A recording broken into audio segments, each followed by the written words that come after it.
Kembali lagi di Ayo Belajar.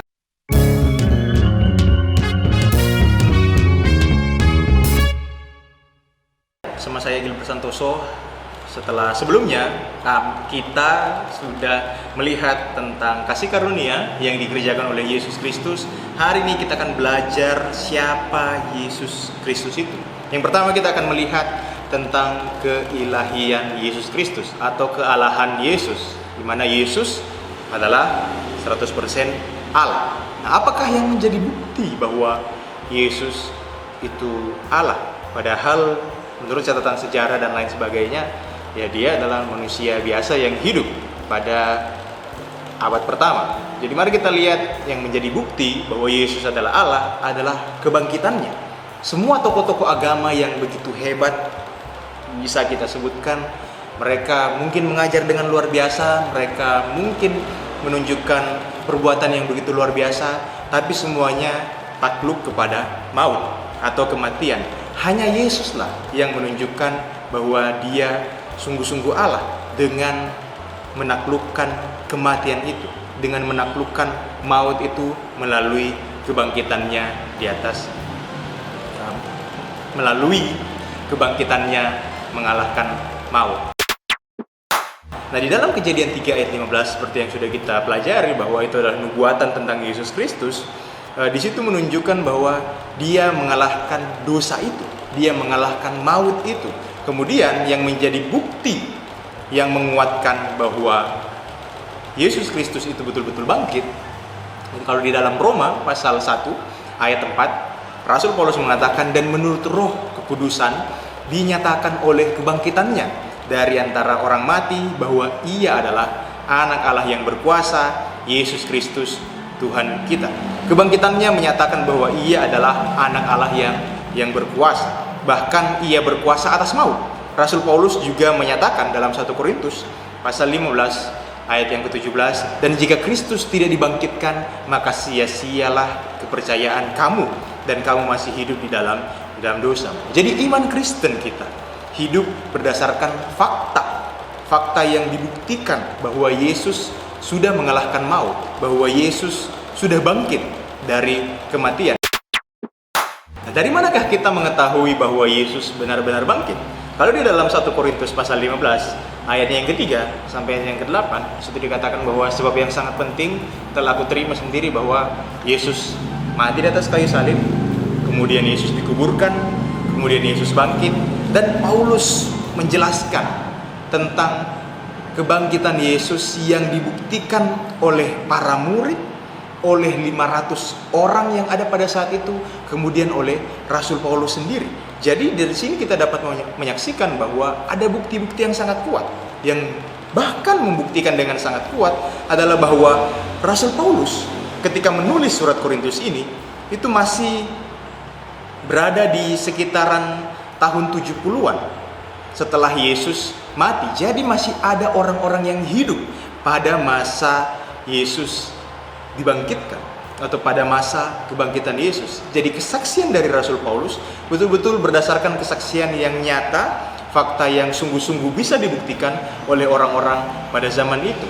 Jadi fakta tentang kebangkitan Yesus tidak bisa dibantahkan lagi. Yesus benar-benar mati, tapi dia mengalahkan maut. Dia bangkit pada hari yang ketiga sesuai dengan kitab suci untuk mengalahkan kematian. Itulah yang membuktikan bahwa dia adalah Allah. Yang mati adalah kemanusiaannya, tapi kebangkitannya menunjukkan bahwa Yesus Kristus adalah Allah. Kemudian ada lagi bukti-bukti di dalam Alkitab yang menunjukkan bahwa dia sungguh-sungguh Allah dengan gelar-gelar yang dimilikinya. Gelar yang pertama yang tentunya kita semua tahu adalah Kristus.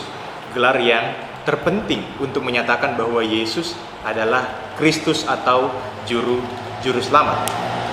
Kristus berasal dari kata Yunani yaitu Kristos yang berarti yang diurapi, bersesuaian dengan kata Ibrani yang diterjemahkan Mesias. Ketika Yesus dipanggil Kristus, dia dipanggil sebagai Sang Mesias. Maka perlu diperhatikan bahwa Yesus adalah namanya, tetapi Kristus adalah jabatannya. Jadi bukan Kristus bukan nama panjangnya Yesus ya, Yesus Kristus bukan itu. Kristus adalah jabatan, Yesus adalah namanya. Banyak orang yang tidak mengerti tentang arti dari Kristus atau Mesias itu sendiri. Singkatnya, Mesias dalam Perjanjian Lama dan juga Perjanjian Baru selalu diartikan sebagai Sang Juru Selamat. Nubuatannya di Kejadian 3 ayat 15 bahkan tergenapi di dalam Matius 1 ayatnya yang ke-21. Jika dikaitkan dengan konteks pengharapan Mesias bagi Israel, memang Mesias adalah Raja Israel yang akan memerintah atas mereka dari keturunan Daud dan akan memulihkan seluruh kerajaan Israel untuk selama-lamanya. Tetapi sebutan itu baru menjadi jelas ketika kita melihat gelar selanjutnya, yaitu gelar Anak Daud. Anak Daud adalah gelar kedua yang perlu kita ketahui tentang Tuhan Yesus.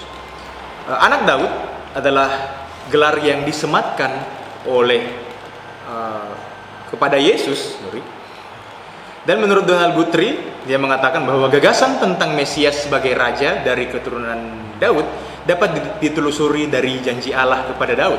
Dalam 2 Samuel pasal 7 ayat yang ke-16 dikatakan, keluarga dan kerajaanmu akan kokoh untuk selama-lamanya di hadapanku, tahtamu akan kokoh untuk selama-lamanya. Janji ini merupakan dasar dari nubuatan para nabi yang berhubungan dengan kerajaan Mesias dan menjelaskan bagaimana pengharapan akan kerajaan akan dipulihkan di bawah Mesias dapat dilihat sebagai penggenapan dari janji Allah kepada Daud.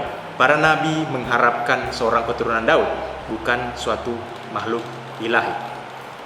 Itu menurut Donald Guthrie. Nah, dengan Daudlah Allah membuat perjanjian ini. Maka dari itu nama atau istilah Daud di dalam Israel itu menjadi sangat penting dan sangat sering digunakan. Jadi istilah anak Daud ini bukan berarti Yesus adalah anak langsung dari Daud, tetapi Yesus adalah keturunan dari Daud. Bisa kita lihat dari kitab Rut, bahkan dari keturunan Rut dan juga Boas, dia melahirkan ayah dari Daud itu sendiri. Kemudian turun-turun kalau kita melihat di dalam Matius melalui silsilah Yesus, dari situ kita dapat melihat melahirkan sampai kepada Yusuf, bahkan sampai kepada Yesus. Itu hanya sekedar silsilah untuk menunjukkan bahwa Yesus ini betul-betul datang dari keturunan seorang raja. Kemudian gelar selanjutnya adalah anak manusia. Nah, gelar ini biasanya orang berpikir bahwa gelar ini menunjukkan Yesus sebagai manusia. Tetapi kalau kita memahami dengan sangat jelas mengenai konteksnya, arti gelar ini sebenarnya sudah disematkan di dalam Perjanjian Lama, dan pada zaman Tuhan Yesus artinya sangat berbeda ketika dipahami oleh orang-orang Israel.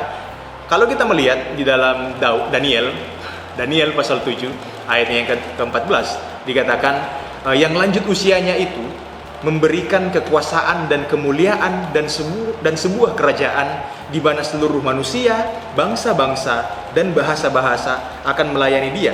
Kekuasaannya adalah kekal dan tidak berkesudahan, dan kerajaannya tidak dapat dihancurkan. Dari situ kita dapat melihat ada dua tokoh, yang lanjut usianya dan anak manusia. Di sini menggambarkan yang lanjut usianya adalah Allah Bapa. Anak manusia adalah pribadi kedua, yaitu di dalam Perjanjian Baru yang kita kenal sebagai Yesus Kristus. Jadi gelar anak manusia di sini sebenarnya dipahami oleh orang Israel adalah sebuah gelar yang menunjukkan ketuhanan dari anak manusia itu sendiri, bahwa kerajaan, kekuasaan, dan kemuliaan akan diberikan kepada anak manusia ini, dan anak manusia ini akan memerintah pada seluruh manusia, bangsa-bangsa, dan bahasa. Jadi gelar anak manusia ini sebenarnya bukan menunjukkan bahwa Yesus adalah seorang manusia, meskipun dia adalah manusia, tetapi gelar anak manusia ini sebenarnya lebih menunjukkan bahwa dialah Allah yang dinubuatkan di dalam kitab Daniel, yang akan menerima kekuasaan, kemuliaan, dan kerajaan yang akan diberikan oleh Allah Bapa.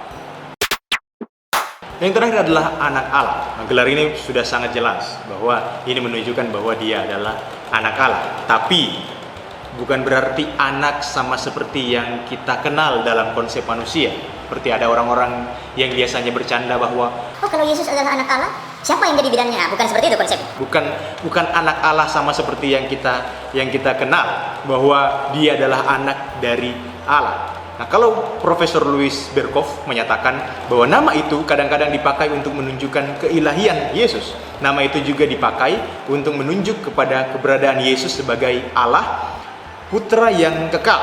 Nah, Louis Berkhof dalam pernyataannya menyangkal pandangan kebanyakan orang bahwa Yesus lebih rendah dari Allah. Jadi istilah anak Allah bukan berarti Yesus sebagai anak Allah lebih rendah daripada Allah Bapa, tetapi mereka setara sebagai Allah. Sama seperti contoh ketika seorang bapa dan anak manusia, mereka punya status hakikat keberadaan, ya sama-sama manusia, tidak ada yang lebih rendah dan tidak ada yang lebih tinggi. Pun demikian dengan Allah Bapa dan Allah Anak, tidak ada yang lebih tinggi. Mereka sama-sama pribadi Allah yang kudus dan yang benar.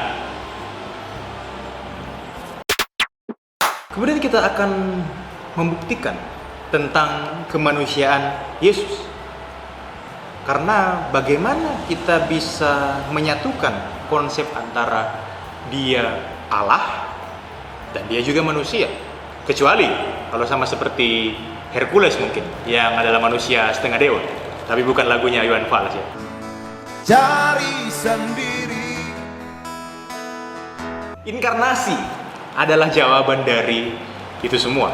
Kalau di dalam bahasa Yunani, dalam kata Yunani, inkarnasi itu disebutkan sebagai ensarking, atau dalam bahasa Latin itu incarne, yang berarti dalam daging. Nah, kalau dalam konteks inkarnasi Tuhan Yesus, itu berarti Yesus yang adalah Allah, yang adalah pribadi kedua dari Allah, itu mengambil rupa dalam daging.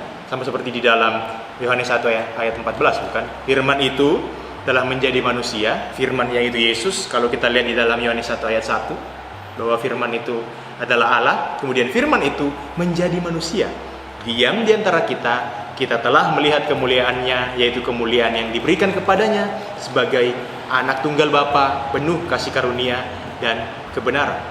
Firman yang menjadi manusia itu yang kita kenal sebagai Yesus.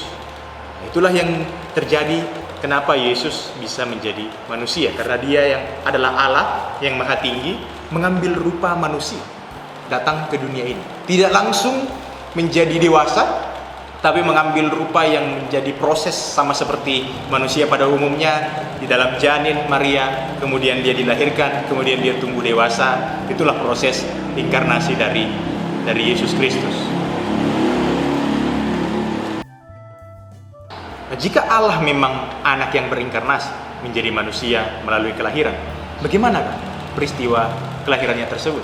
Berbeda dengan seperti yang saya katakan tadi, mitos-mitos Yunani sama seperti Hercules dan juga manusia-manusia setengah dewa yang lain, kelahiran Yesus Kristus betul-betul terjadi secara alami, sama seperti manusia pada umumnya. Satu-satunya keunikan dari kelahiran Yesus adalah bahwa Yesus lahir tanpa ayah, atau maksudnya kelahiran Yesus Kristus bukan dari hubungan antara suami dan istri.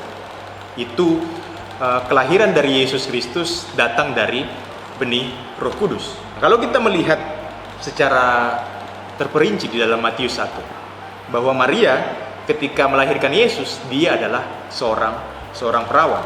Matius 1 ayat 24 dan 25 mengatakan, sesudah bangun dari tidurnya, Yusuf berbuat seperti yang diperintahkan malaikat Tuhan itu kepadanya.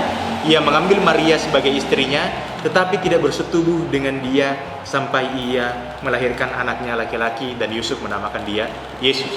Jadi dari Maria mengandung sampai Maria melahirkan, Yusuf dan Maria tidak pernah bersetubuh. Jadi proses kelahiran Yesus bukan terjadi karena hubungan suami istri atau hubungan antara lawan jenis, tetapi itu terjadi karena Roh Kudus, benih yang dikirimkan oleh Roh Kudus dan dikandung di dalam Roh Kudus. Kemudian mungkin kita akan bertanya-tanya, Mungkin saja itu terjadi karena kalau orang Manado bilang Google atau hubungan gelap, Maria mungkin berselingkuh dengan lelaki lain selain daripada Yusuf. Yusuf pun juga sempat ragu, tetapi malaikat sendiri yang meyakinkan Yusuf. Kalau di dalam Matius pasal 1 ayat 20 dikatakan Yusuf takut mengambil Maria sebagai istrinya karena dia berpikir Maria berzina dengan laki-laki lain. Dan karena Yusuf sayang kepada Maria, sehingga Yusuf tidak mau menunjukkan dosa Maria tersebut, sehingga ia mau menceraikan Maria secara diam-diam. Tetapi malaikat Tuhan dengan tepat waktu menunjukkan bahwa apa yang dikandung oleh Maria itu datang dari Allah, itu datang dari Roh Kudus, sehingga akhirnya Yusuf mengambil Maria sebagai istri. Jadi dari sini teman-teman kita sudah dapat melihat bahwa Yesus betul-betul Allah, dia juga adalah manusia. Secara manusia dia hidup di dunia ini, tapi tidak melakukan dosa. Kemudian dia mati di atas kayu salib, kemanusiaannya mati untuk menebus kita, untuk menghapuskan dosa-dosa kita. Tetapi status kealahannya membuat dia dibangkitkan pada hari yang ketiga, mengalahkan maut, dan menyediakan tempat bagi kita di sorga yang percaya dan beriman kepada. Demikian pembelajaran tentang Yesus Kristus. Saya berharap kita bisa mengerti. Paling tidak, kalau ada yang mau bertanya, silahkan komen di bawah. Tapi jangan lupa like-nya dan juga subscribe, supaya kalian tidak ketinggalan video-video kami yang selanjutnya. Demikian, saya Gilbert Santoso. God bless you all.